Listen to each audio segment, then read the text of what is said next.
अस्सलाम वालेकुम students, welcome to my YouTube channel Bilal Ahmed. आज हमारा टॉपिक है प्रोड्यूसर इक्विलिब्रियम। आज हम प्रोड्यूसर इक्विलिब्रियम को पढ़ने से पहले मैं आपको ये बता दूं आपने प्रोड्यूसर इक्विलिब्रियम पढ़ने से पहले आपको कॉस्ट वाला चैप्टर आपने एक दफ़ा रिव्यू किया हो, रेवेन्यू वाला और यूटिलिटी वाला चैप्टर जो है आपने एक दफ़ा लाजमी रिव्यू करना है। ठीक है, मतलब उसको एक दफ़ा रीड आउट करना है, फिर जाके आपको प्रोड्यूसर इक्विलिब्रियम समझ आएगी। ये बड़ा छोटा सा चैप्टर है, ठीक है। इसके अंदर इसकी सिर्फ डेफिनेशन है, ठीक है, मेन कॉन्सेप्ट। उसके बाद इसकी एक अप्रोच है, वो भी अप्रोच आगे दो हिस्सों में डिवाइड हो रही है, परफेक्ट कंपटीशन के लिहाज से और इम्परफेक्ट कंपटीशन के लिहाज से, जो जैसा कि हमने रेवेन्यू के चैप्टर में देखा, इम्परफेक्ट मार्केट और परफेक्ट मार्केट। प्रोड्यूसर इक्विलिब्रियम इसको इसके अंदर है स्टेट ऑफ रेस्ट, मतलब प्रोड्यूसर एक जगह पे जब उसको नजर आता है, स्टेट ऑफ रेस्ट इसको क्यों कहा जाता है, it is also known as state of rest, क्योंकि जहाँ पे प्रोड्यूसर को नजर आता है कि वो यहाँ पे मैक्सिमम अर्न कर रहा है, वो वहां से कभी भी नहीं हिलता। जैसे कि as producer is earning maximum profit with minimum cost. बच्चे, मैंने बार बार आपको वीडियोस लेक्चर में यही एक चीज समझाई है कि जब आप प्रोड्यूसर हैं, आप अपना बिजनेस रन करते हैं, आपके बिजनेस का आपको सबसे ज्यादा एक ही मोटिव है, वो क्या है, प्रॉफिट अर्न करना। प्रॉफिट कैसे अर्न करना, मिनिमम कॉस्ट लगा के। मैंने जैसे कि आपको पहले भी एक दफा समझाया कि ये मेरी बॉल पॉइंट, ये मेरा पेन, सपोज दैट मेरी इस पे कॉस्ट आ रही है 5 रुपीज, ठीक है, और मैं इसको सेल करूँ 15 रुपीज का, तो मुझे कितना प्रॉफिट हो रहा है, 10। मैं इसको बेचता रहूंगा। देखिए, मल्टीप्लाई बाय 2 करूं तो मुझे कॉस्ट से दुगना क्या हो रहा है, प्रॉफिट हो रहा है। तो मैं क्या करता जाऊंगा, प्रोडक्शन करता चला जाऊंगा। प्रोड्यूसर इक्विलिब्रियम वहां पे होता है जहां पे प्रोड्यूसर को मैक्सिमम प्रॉफिट वो क्या कर रहा है, गेन कर रहा है विद मिनिमम कॉस्ट। वो थोड़ी सी लागत लगा के वो इतना ज्यादा प्रॉफिट बना देता है।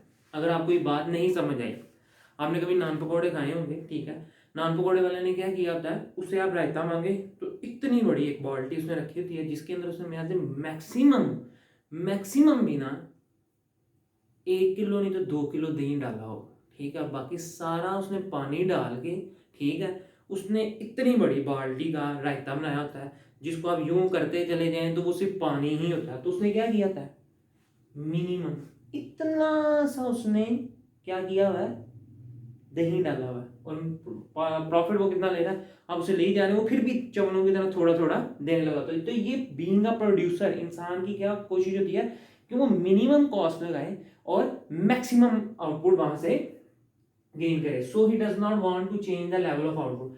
अब देखें, सो ही डज नॉट, जब आपको पता लग जाता है कि आप इतनी सी चीज से इतनी सी इनपुट के साथ इतनी ज्यादा आउटपुट ले सकते हैं, तो आप वहां उस लेवल से कभी भी नहीं हटेंगे। ठीक है, अगर आपको पता लग रहा है कि मैं 10 यूनिट बेच के मुझे इतना ज्यादा प्रॉफिट हो रहा है और मेरी कॉस्ट भी क्या है, मिनिमम है, तो आप कभी भी 9 यूनिट पे नहीं जाएंगे, आप 10 पे खड़े रहेंगे। और आपको पता लग रहा है कि 11 यूनिट जो मैं प्रोड्यूस करूंगा उसकी प्रोडक्शन के ऊपर मुझे इतनी कॉस्ट पड़ रही है और मेरा प्रॉफिट थोड़ा सा कम हो रहा है, आप 11 यूनिट पे भी नहीं जाएंगे, ना ही 9वें यूनिट पे आएंगे, आप 10 पे ही क्या करेंगे, he does not want to change the level of output.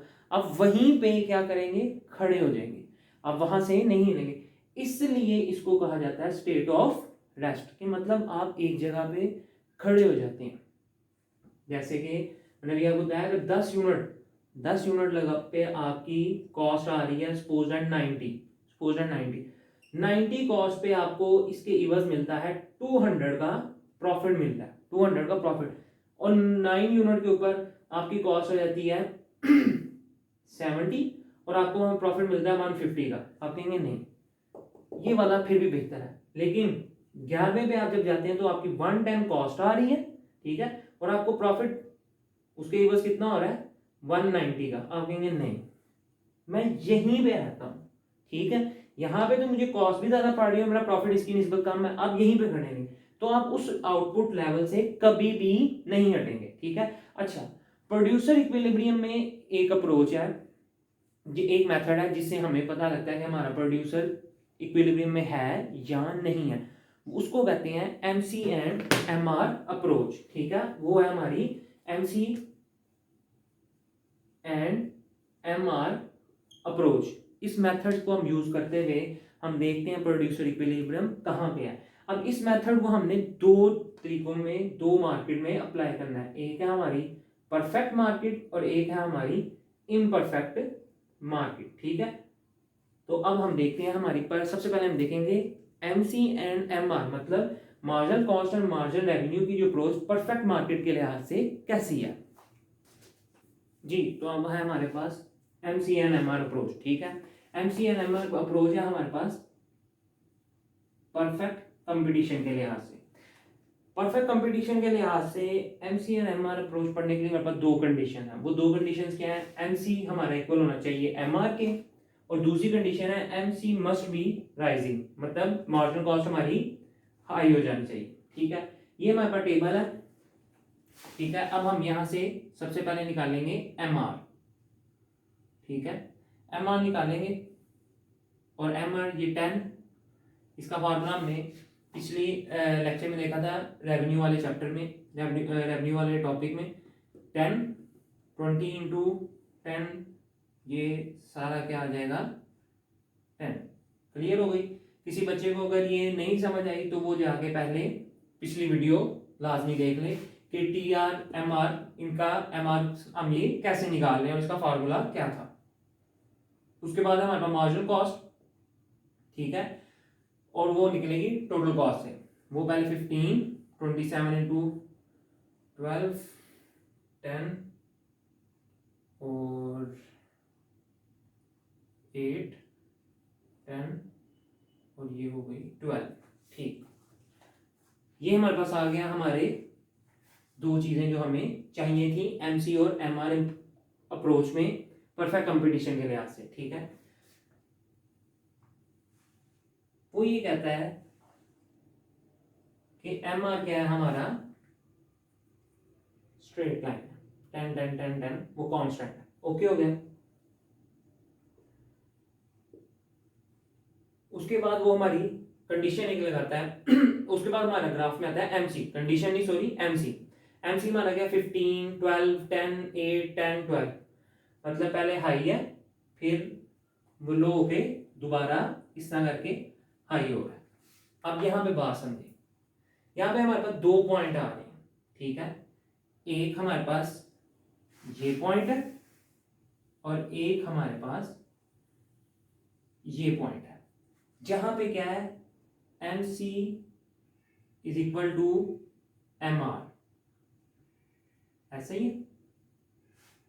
मतलब ये वो पॉइंट है, पहली कंडीशन हमारी यहाँ पे फुलफिल हो रही है। ये इक्विलिब्रियम हमारा है, इसको हम पॉइंट ए का नाम दे देते हैं ए एंड बी। देखें पहले हमारे पास एम आर तो हमारा हो गया ना 10 10 10, रिमूव स्ट्रेट लाइन, उसको छोड़ दें। परफेक्ट कंपटीशन में एम आर ए आर हमने कल भी पढ़ा था पिछले रेवेन्यू के चैप्टर में कि वो सेम होता है, ठीक है। उसके बाद एमसी, एमसी हमारी है 15, पहले वो ज्यादा थी फिर वो कम हुई 12 फिर 10 आ गई, वो मतलब कि इक्विलिब्रियम यहाँ पे आ गया, ओके। फिर वो थोड़ी सी डाउन गई, ठीक है। ये हम यहाँ पे हमारी कंडीशन क्या हो रही है फुलफिल नहीं हो रही, फिर वो हमारी किसके बराबर आ गई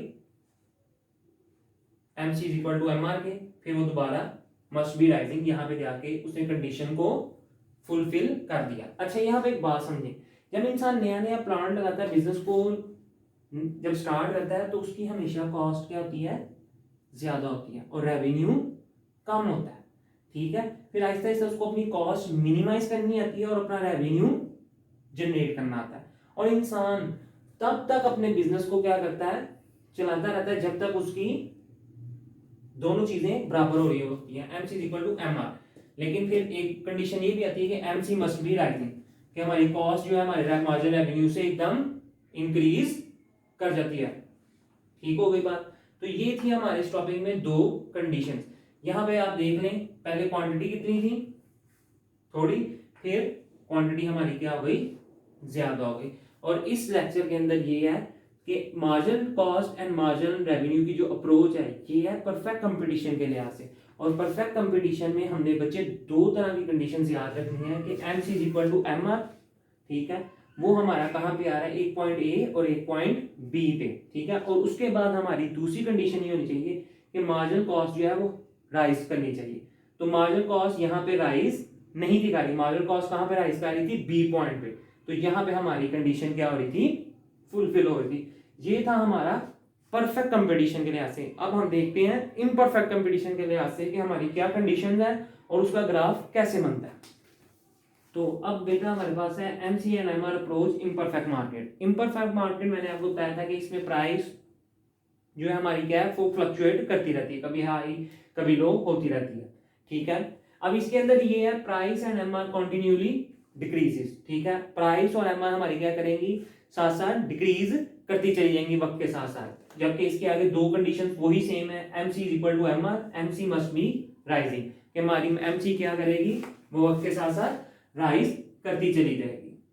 इसका ग्राफ देखें, इसका ग्राफ है ऐसे, MR और ये है हमारी MC, ठीक है।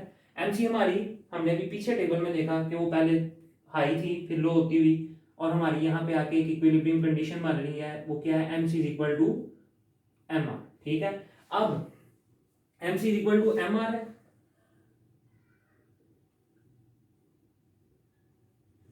MC is equal to MR, ठीक है। यहाँ पे हमारी पहली कंडीशन क्या हुई है, फुलफिल होने लगी है। अब यहाँ पे इक्विलिब्रियम प्रोड्यूसर को पता है कि जैसे ही जहां पे MC is equal to MR हुआ है, मैंने जैसे ही अगला यूनिट प्रोड्यूस किया, मैंने अगला यूनिट प्रोड्यूस किया, तो क्या होगा, मेरी रेवेन्यू कम हो जाएगा और कॉस्ट बढ़ जाएगी। मतलब मुझे 2 रुपए की चीज बेचनी पड़ रही है और 10 रुपए मेरी उसके ऊपर कॉस्ट आ रही है, तो क्या मैं चीज बनाऊंगा, मैं चीज नहीं बनाऊंगा। क्लियर होगी बात।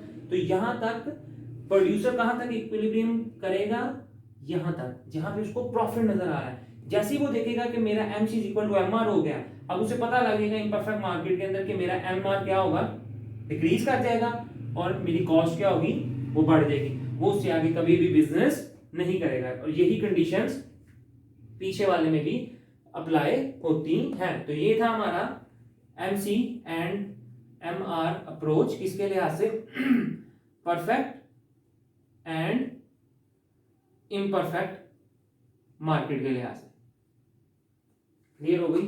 तो ये था हमारा आज का लेक्चर, जो कि बहुत छोटा सा टॉपिक था, ठीक है, जिसके अंदर हमने देखा कि हमारी प्रोड्यूसर इक्विलिब्रियम कहाँ कहाँ पे होता है। वो 2 मार्केट्स हैं, ठीक है, परफेक्ट और इम्परफेक्ट मार्केट के लिहाज से हमने उसको देखा। इसके बाद हमारा रह जाएगा, जो हम कल अगली नेक्स्ट किसी वीडियो में पढ़ेंगे, हमारा ब्रेक इवन पॉइंट क्या होता है, ठीक है, प्रॉफिट, सुपर प्रॉफिट और एबनॉर्मल प्रॉफिट हमारे क्या क्या होते हैं। तब तक अपना ख्याल रखें। काइंडली इसको एक दफ़ा कहीं से लाजमी गो थ्रू कीजिएगा, लाजमी एक दफ़ा पढ़ लीजिएगा, इसमें आपका ही भला है, ठीक है। जहाँ रहें खुश रहें, अपना ख्याल रखें, खुदा हाफिज़।